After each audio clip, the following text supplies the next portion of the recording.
everybody works hard at the top. So Yeah. from your experience, what does it take besides hard work? The harder you work doesn't mean the more money you're going to make. So when you stop equating the time and the effort that you put into something to money, that's when you learn the game, right? I had an old guy that told me this one time.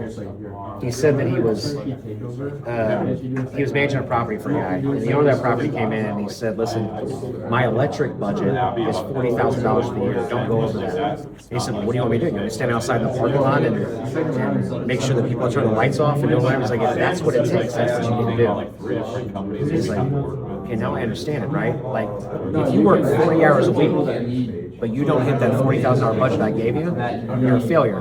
If you work 20 hours a week and you keep me under budget, you had mad success." It's not about the number of hours you work or the hard work that you put in, it's about the work quality that you actually do. You know, and you gotta grind, right? Like when you're starting out, you gotta grind.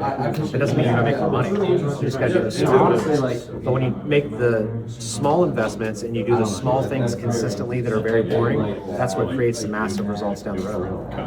So you find the quality in the small. It's the quality, man. The details. You got to be consistent with the small stuff consistently. Right? Like, that means that you wake up at 5 in the morning every day, which I don't, by the way. I've never been a believer of any of the influencers. You got to wake up at 5 or be up before the sun goes. Like, I'm sleeping until 10 and I'll still do as much as, you know what I'm saying? But whatever those habits are that are the small, consistent things, you just got to be really, really good at those.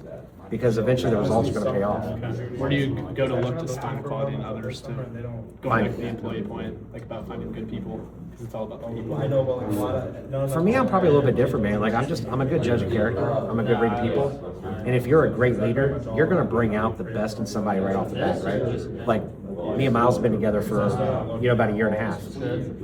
I would know very early on if he was going to be great or if he wasn't going to be great, right? Like because you have to run 150 miles an hour if you're working with me. Miles goes everywhere with me. We travel everywhere. Like we're friends, but he also handles all of our video, all of our head. Like he's a creative director. So he either has to run 150 miles an hour with me, or he's not going to be around. And you know very early on if somebody's going to do that. When you have people that they call off because their third cousin died, and don't take this as I'm cynical or I'm a mean guy, right? But somebody's like, "Oh, my dog was sick. I got to take off 2 days of work." You know, blah blah blah. My dad died and I was back at work the same day. I'm not telling you gotta be like that. I'm just telling you there's a different type of mentality with people that are grinders. You know? One piece of advice for a younger guy. Put yourself in the right rooms and find a good mentor.